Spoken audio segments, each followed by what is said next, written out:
So this is a really offbeat, oddball conversation because I think it's less of a conversation and more about me just like sharing part of myself. Um, Not me necessarily trying to figure something out, but maybe that'll happen. However, so the title of this is based off of a reality TV show by the same name, Love is Blind, and I just finished watching the second season. I hadn't watched the first season, and I didn't see like the first, I think, 3 episodes of the second season, but yeah, I just finished watching that, and I didn't like. I was like really into it, but the last episode is what they had like call a reunion show, where the main cast members, come back with the hosts, and they start discussing things, and kind of there's like a question and answer type period, and I don't know how long they were really there for because there's editing involved, and I think the episode was an hour and 15 minutes or an hour and 10 minutes or something like that. So I don't know how long they were actually there, but that's just a little fun insider face for people in the know. Man, this is like really awkward, but that's okay. So, where was I?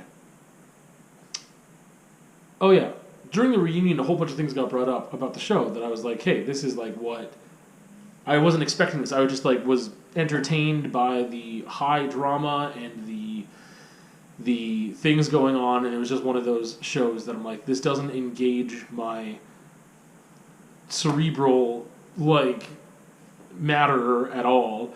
It's just pure entertainment and fun and light. Even though there's like a lot of drama, I would still say it's light. Like I'm invested, like really invested, but in like a comical way. I didn't expect it to open up any avenues for conversation with myself, or to like really like. There's conversations about like what's happening and who do you like as a character. I'm going to say character, as a person or not, or a character. There's that stuff, and just like discussing like what is happening and what do you think is going to happen. But I didn't think that it would open up this other door to a room full of conversations about relationships the way that it did. And that really only happened in that last episode that was the reunion. But they don't tell you, at least I didn't hear it, so maybe I just missed it, how long after like they left the show to the reunion it had been. I have no idea. Like, they had an opportunity to watch the show, but I don't know if they watched it before it went to TV, or to Netflix or wherever. Like, I don't know when they got to watch that, or if they got to watch it ahead of time somehow. Anyway, so that's like a really long intro and preface to this silly little conversation. But there were a bunch of things that got said that I was like, okay, yeah, like I am not necessarily learning about myself, but I was reminded about how I can definitely differ from other people. And one of those things of like the whole premise of the show, that's the other thing. So the premise of the show is that you have you got women and men, and it's very binary like that. And I think they're basically all heterosexual relationships, that they have an opportunity to form. They don't have an opportunity to really form other relationships. And they are kept separate. They live in 2 different areas, and then they go into what are called the pods, and they get to, through a wall, have a conversation with someone else of the opposite sex. And they get to know people without seeing what they look like, without knowing what they look like. They get to know these people, and then if they feel like there's a match after a set amount of time, I don't remember how much it was, like a week or something of talking to people, they could propose, just like that. So the show isn't really just about, is love blind? Because that's the question. Like there is a question there. Like, can love be blind? Can you fall in love with someone without knowing what they look like, or without being attracted to their body, or their face, whatever, their aesthetic beauty? But there's also this other element of time where it's like, you could play that game out. Like, I don't know how the logistics of how you'd be able to do that don't work, right? Of like, how could you have these conversations with somebody for months and months and months, and then like have to like interact with them and do things with them, because talking is one thing, but like trying to plan a life together is something else, and like interacting in public together and interacting alone and all those things play a role, even if it's not about looks. It's about chemistry or compatibility that you might not get from conversations. So that's this whole other element there that they don't really speak about, but the time is this massive factor that like it's not just about like, can you actually fall in love with someone without, can you commit to someone without knowing what they look like? Because I think had people been given way more time, that would have changed things a lot. But anyway, so then they propose, and then they have to like, there's this reveal where they meet each other physically, and then they have to proceed with that relationship, and then they end up like meeting each other's parents eventually, and all this stuff. So anyway, there was this conversation about how one of the dudes on there shouldn't have been on the show at all, because he was focused on looks, and he asked people in the pods like, oh, do you work out, or could I lift you up, or like he was focused on weight without coming out and saying it. He was trying to figure out if people were overweight or not, or just fit or petite, or I don't know, but he was focused on that.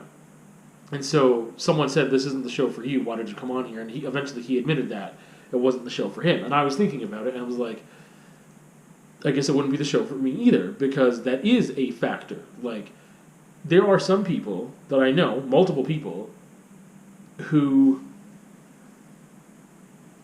can be more physically attracted to somebody over time with the emotional connection. Where, like, the aesthetics of that person don't change, but it feels like they do, and they're more physically, sexually attracted to them, because emotionally and mentally they have a much better connection with them. And how some people can just turn ugly to them, and there's no physical attraction anymore if they're a really crappy person. And that's not a thing for me. It's like an innate thing. I don't know how much nurture is involved there, but it seems to have always been a thing with me since I first, in puberty or whatever, like really realized how much I liked women and explored relationships with women, that I can separate those things. That I would not want to be in a long-term relationship with someone who's just has aesthetic beauty and I don't have chemistry or compatibility with. That won't work. I know it won't work, and it's not what I want. But for me, it really is both things. Like, I need chemistry and compatibility, and the chemistry is split into more than one area too, because it's not just about looks. Because, like, how you interact physically with that person, someone could look really great, and what if they're like a horrible kisser? But they're like, you are so attracted to them on a physical object level, as like, there's this thing where I've talked about before, just being able to separate the fact that, like, yeah, a person is a person with a mind and feelings, emotions, thoughts, but they also are a physical thing. They aren't just like an invisible energy of feelings and thoughts and ideas. They do have a physical presence, and therefore could be judged based purely on appearance, like a book. You could judge a book by its cover and not get to read the contents of that book at all. You could just be like, that's a really pretty looking book, I'm going to buy it, and then you commit to that book and it sucks, right? Or you could have like a really ugly looking cover, one that you're just not attracted to that book at all, it's just, you don't like it, and then you get into reading it and it's amazing. And it's funny because I've never made this comparison to books before, but like, I love books, and what attracts me to a book first is the cover, and it makes me want to read about it to see if I will like it, and then depending on what I read about it, either online or if there's a book jacket or just a blurb or something, depending on what I read about it, then I will purchase the book, and I will commit to that book, and then eventually I will read that book, and then whatever, it's good or bad or both, or great, amazing, and garbage, I don't know. Anyway, for me, I can be physically attracted, I can be attracted to someone's aesthetic, visual appearance without knowing anything about them. They're just a physical object in that sense because I don't know any of their thoughts or feelings or emotions. I just know what I'm seeing. That's like looking at a car. I don't know what's under the hood. I don't know how well it works. I don't know how nice the ride is or whatever. I don't know about the broken parts or the things that are awesome and have been like aftermarket, whatever. I just know how it looks, and that's it. And I could just be like, wow, that's really pretty looking. That's all. I'm not saying that's an amazing vehicle because I don't know if it is. I just know that it looks really nice. But that a lot of people are very upset by the fact that that's just a thing with me or others. That is a thing that exists, I guess. That like I could just be attracted to the outside without knowing the inside. I can't be in a relationship with that person based off that. It's just that I can acknowledge the fact that you have an outside and it looks good to me or it doesn't look good. And that doesn't mean that there is great chemistry there either. However, the opposite is somewhat not true. That I feel like if I wasn't attracted to someone's exterior, I wouldn't be able to have good chemistry with them. So I think there are some people who happen to fall into the category that I do as well, that there's a physical sexual part of a relationship which is important and matters as much as the emotional mental connection. Some people that matters way more, some people it doesn't matter as much, and some people could still have that be on par of like, hey, I need that to be an equal part of things. I need to have that compatibility as well with somebody and that chemistry with somebody. But then there's a difference where sometimes, I know some people who are just like, yeah, that person, they cool, but I'm not attracted to them because I don't know what their physicalness is like. I mean, not physicalness. I don't know what their emotions are like. I don't know their heart. I don't know their values or whatever. So it just stops really quickly of like, yeah, that person looks like they're an aesthetic object, that's it. But they don't have like a lust for them in any way. And they also don't, it doesn't increase, the physical portion doesn't increase or lower their attraction to a person at all. It's based off of emotions and their ideas and who they are, their personality and values. And then that can enhance their looks, or the opposite, and be like, I'm not attracted to you anymore and you don't even look good to me anymore, etc. And that's just wild to me.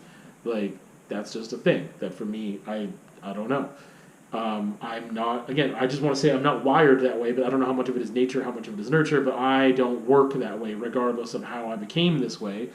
I definitely see people as two distinct parts, and one is like a physical part or an object or a visual. You have a visual presentation, and then there's the rest of that, which is your interior, your emotions, your heart, your mind, your whatever, personality and values and all those things.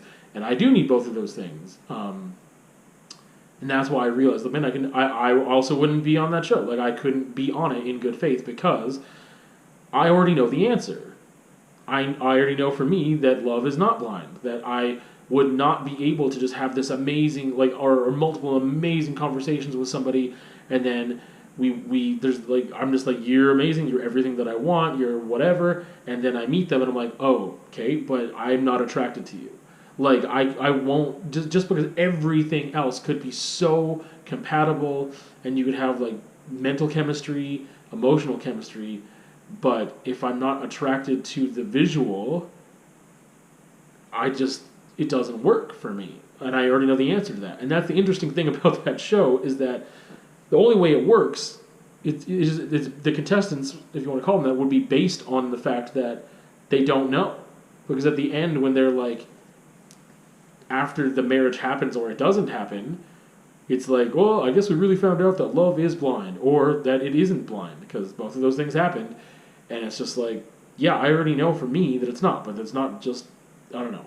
That was one of the parts that I just found silly, because there's a lot of blanket statements that get thrown around, and it's just like, hey, but people are different, right? Like, some people have no care in the world for, like, if they're super asexual and just, like, don't have a libido or desire physically, sexually for anybody, and maybe it doesn't matter what they look like or anything. And there's just a whole spectrum of what you can be attracted to in very many different ways, including the physical. But that's the thing. Like, the show is not for people who know, because some people might know. I know that love is blind for me. I already know that. Like, I am just attracted to people's hearts and minds, and that's it. And the physical part of them doesn't matter whatsoever. Their visual doesn't matter at all. I'm just attracted to people's hearts, which is the thing that some people say and believe, and I'm sure is true.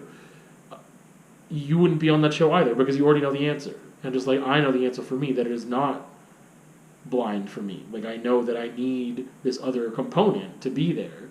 One does not trump the other outright for me. So the only people that should be on that show are the people that don't know if love is blind or not.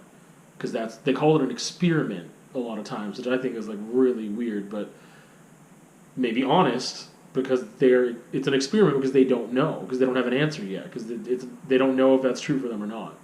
So it makes sense, but it's also like kind of cold and awkward to say that. We're in an experiment to find love. Anyway, that's Love is Blind. That's just, yeah, I don't know. Again, like, I didn't think I really found out something about myself. It's something I already knew, and the show kind of reminded me of it, or like brought something to the forefront for me of just like, yeah, like, this is how things differ for me. And I really, on a lot of levels, related to a lot of things that this most hated character was saying. And that's the thing. There were parts of him that I say character, and it's one of the things that he pointed out without saying it, but that's the thing. You are on TV. You are on camera. You are being watched. You know that people are going to look at this. That changes your actions and your thoughts and how you would do things, and that changes that. 100% it does. But there's a spectrum of that. Some people were probably maybe only 1% affected by it, and some people might have been 99% affected by that, and everything in between. And he calls out people being really fake. And he's like, some people probably did things because they wanted to stay on the show longer, even though they knew that they didn't want to be with that person anymore, or whatever. And he talked about the editing of the show as well, and I was like, yeah, that's a consideration. Like, we only get to see someone's edit of this to paint a certain picture. We don't have all the context. We don't have all that stuff. Anyway, it's an entertaining show with a cool premise, and I also like that it's not as like trashy as other like reality TV dating shows. There's just not the same type of. It's not like there's a prize or there's money or there's an incentive other than just like if someone would want to be on TV or whatever. The incentives are different for being there, and it seems a little more wholesome. It still is quote unquote reality TV, which doesn't exist. That's not reality, and those people are characters, caricatures of themselves, and they're playing a character of themselves for sure. And some of that is incredibly subconscious, and some of it they're probably very aware of. But anyway, that's Love is Blind.